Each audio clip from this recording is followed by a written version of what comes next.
Welcome to the Zentangle Project Pack series. This lesson is part of Project Pack 04. My name is Rick. Hey, and I'm Maria, and Project Pack 4 is designed around a specific project we're calling the Zentangle Spinner. And today is day 5 in the series. And if you're watching these out of order, it's not a problem. You can do them out of order, and it all comes together in the end. I'm doing a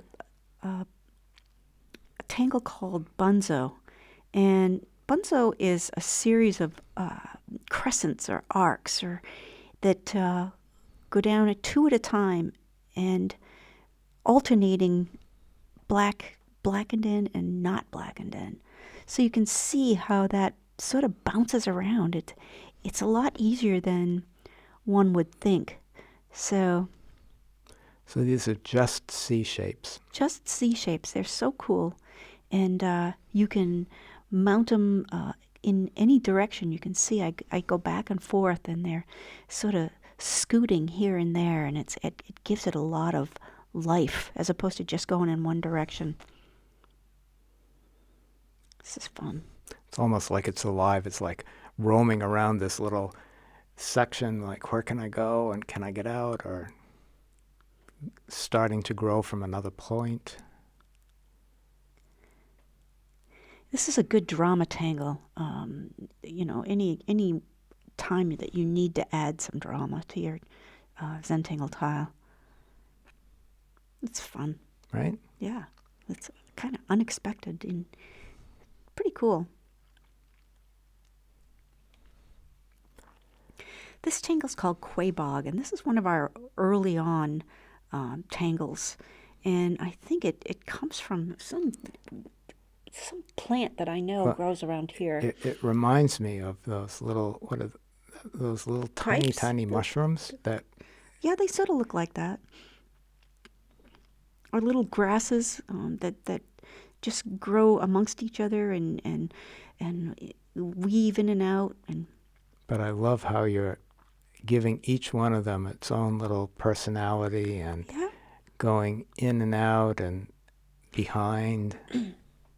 I don't know if you can see that my downstroke is definitely a little bit stronger than the upstroke, and it gives it a little bit of contour sort of unexpectedly. That's fun. This is very lively, and now I'm going to just do it again. But coming from the other direction, Yeah. So no gravity here. Just coming up and meeting each other. It's fun going back and forth and behind, and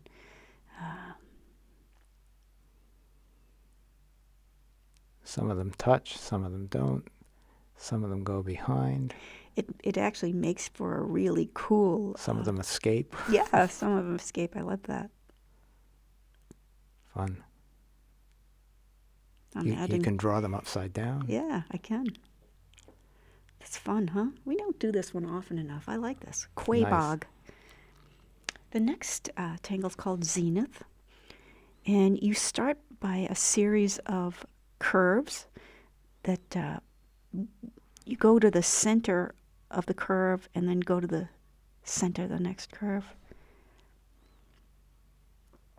So the curves nest Right. against each other, and this is a really great border tangle. We're actually using a border tangle in the border here. Mm-hmm. So in the crevice, where they come together, I'm going to add like a little diamond shape facing both ways.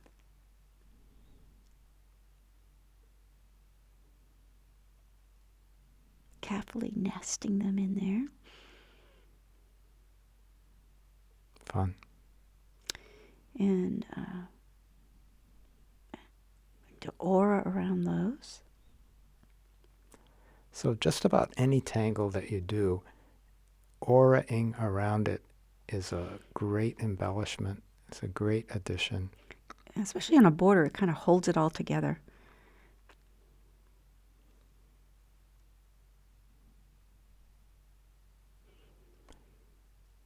And for a little contrast, putting some little beads, like a little black beads. And you'll notice she's leaving the center on many of them open, so just a little bit of highlight there. Yeah. That's so easy to do, so why not, right? Yeah.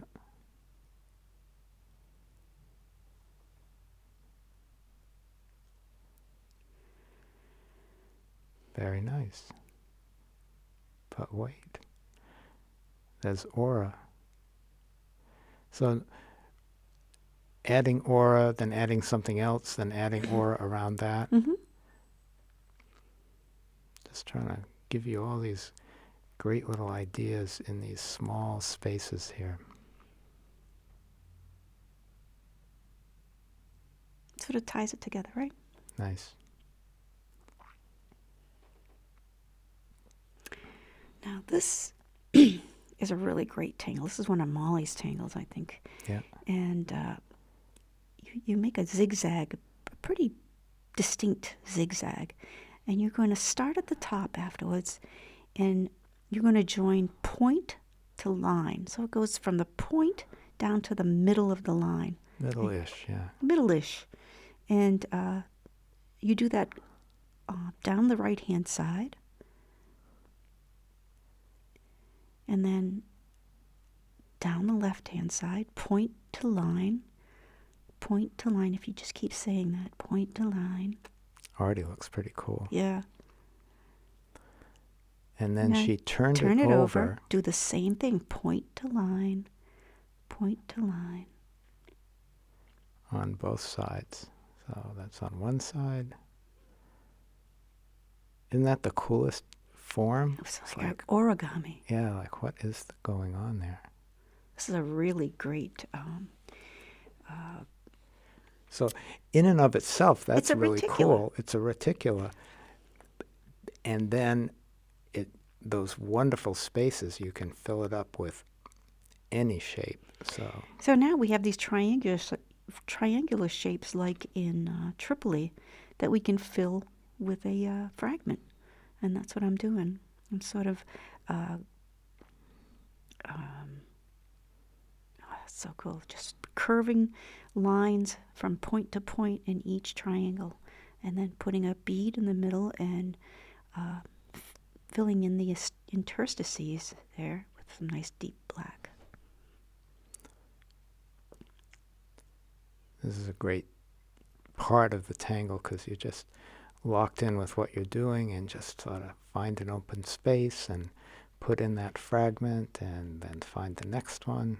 So when you throw those little beads in, you want to make sure that they're smushed in there as big as possible. If they're floating in there, they might not be as... They like to be held tight. Yeah, they like to be held tight. Nice. Cool. And of course... I'm going to aura around it. Just gives the space sort of wants it.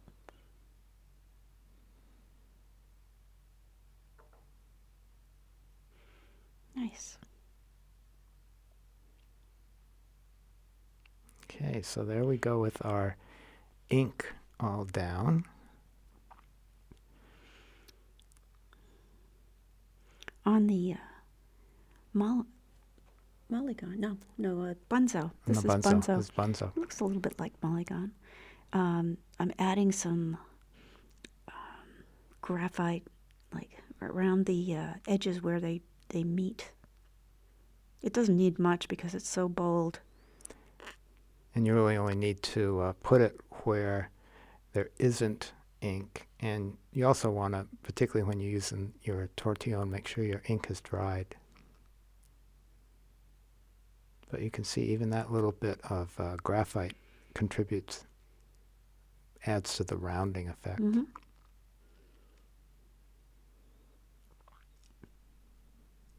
And if you do have a white chalk, the white charcoal there, that little highlight is pretty cool.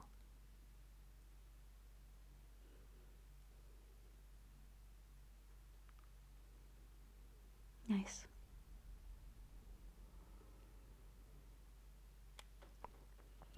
So on the Quay Bog, I don't think there needs to be much other than adding some on the roots, like where these things are growing from. I think that's all it pretty Coming out much from needs. the edge there. Yeah. Those are kind of cool. I want to do that again. Yeah. Makes me want to run over and do it again.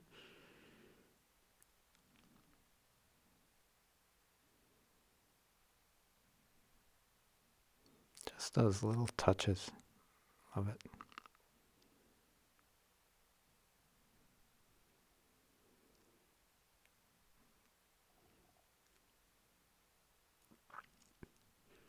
I like the way that came out.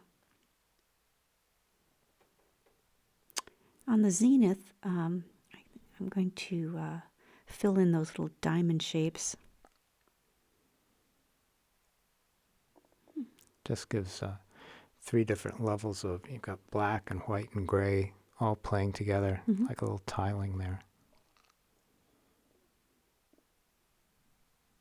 I like that.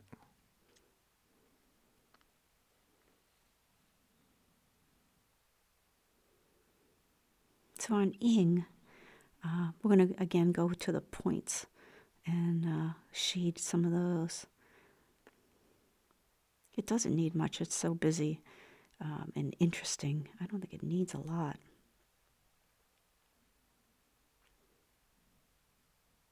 Right. This sort of masks the triangular shape even more. You don't even see the triangles anymore because of it.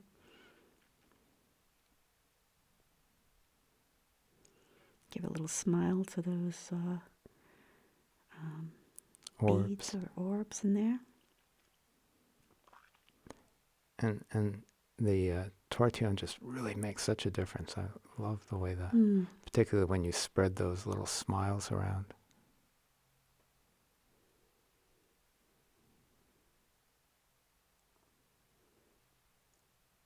Right. Nice.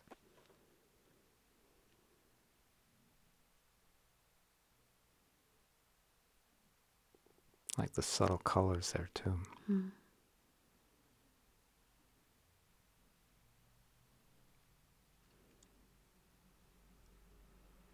Just a little bit on the edge there to frame it.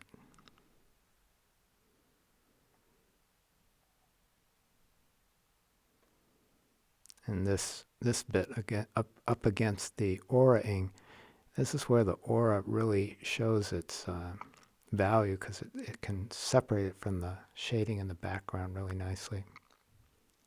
So I hope you enjoyed this. This was great. Can't wait to see the next one. Yeah, so we'll be back here with day 6, and look forward to seeing what you guys do as well. And thank you so much for spending time with us. Have fun. Bye. Bye now.